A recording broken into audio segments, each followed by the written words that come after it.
তো হাই বন্ধু, ছেলে স্কুলে চলে গেল, তো আবারও রান্নাঘরে চলে এসেছি। তো আজকে একটুখানি একটা দরকারি কাজে তোমাদের সাথে এর আগে একটা শেয়ার করেছি যে এক জায়গায় যাচ্ছি, তো সেটা এখনও কমপ্লিট হয়নি, হলে পরে তোমাদের সাথে আমি শেয়ার করব। তো এবং আমার একটু ব্যাংকে যেতে হবে, আমি ব্যাংকের বই ট্রান্সফার করেছি, সেটা আনার জন্য যে দেখি, তো সেই জন্য চলো রান্নাঘরে চলে এসেছি। দেখো আজকেও হবে কাতলা মাছ। তো এই হচ্ছে ব্যাপার। চলো ঝপাঝপ রান্নাটা করে নিই, কোনো কাজকর্ম সেরে তারপরে আমি যাব হচ্ছে ব্যাংকে। দেখি হাজব্যান্ডকে ফোন করব, হাজব্যান্ড থাকতে পারবে কি না, এটা সব থেকে বড় ব্যাপার। তো চলো মাছগুলোতে নুন হলুদ মাখিয়ে নিই।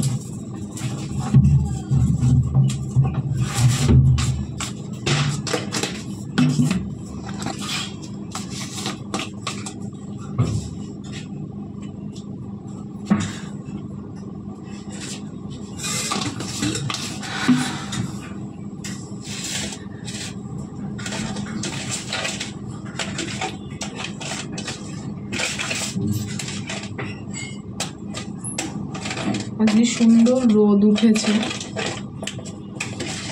দেখি যদি পারি কাজটা আগে তোমাদের দাদাভাইকে ফোন করব যে আজকে ব্যাংকে যাওয়া যাবে কিনা।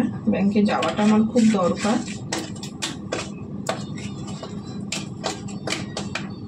আজকের মধ্যে কিছু কাগজপত্র আমার জমা দিতে হবে।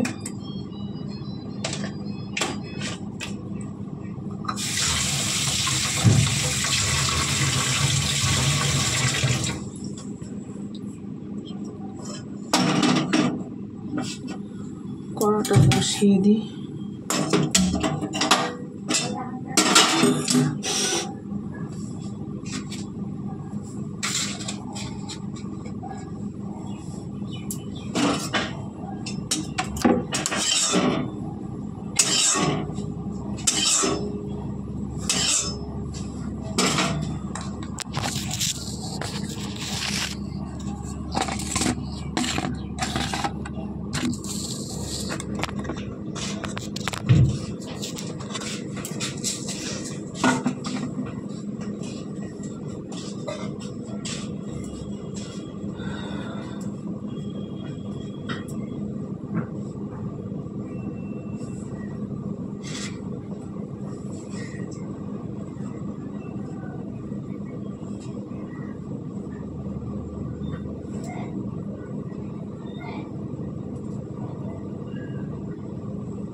তো চলো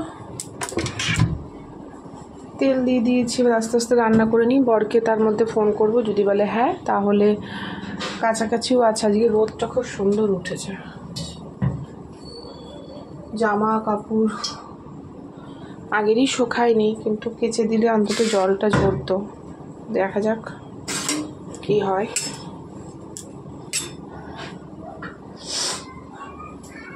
তো বন্ধু, তোমরা আমার ভিডিওটা একটু বেশি বেশি করে শেয়ার করো, যাতে আমার ভিউটা বাড়ে। তো এবং প্রচুর কমেন্ট করো। তো দেখো,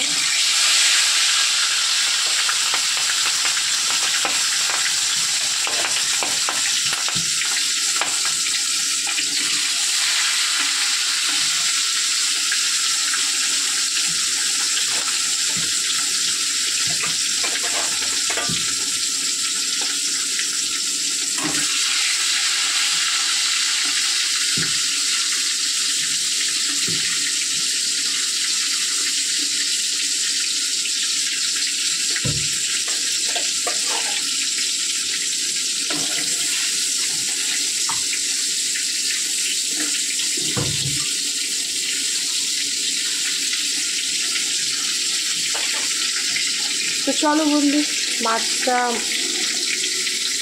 ভাজা হোক, আমি তোমাদের আদারওয়াইজ সাথে একটু কথা বলে আসি। তো মাছ ভাজা বসিয়েছি, চলো জামা কাপড়গুলো ভিজিয়ে দিই। রোদটা ভালোই উঠেছে।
তো আমি জামা কাপড় ভিজানো হয়ে গেছে, চলো রান্নাঘরে এসে মাছগুলো ভেজে নিই।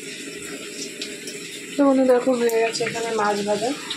এদিকে আমি করে নিয়েছি। আমি যেহেতু রান্নার ব্লগ দিচ্ছি না, ডেলি ব্লগ, তো সেই হিসেবে তোমাদেরকে দেখাই না। আর এখানে মাছের ঝোলও বসিয়ে দিচ্ছি। তো চলো আবার দেখা হচ্ছে পরের ভিডিওতে।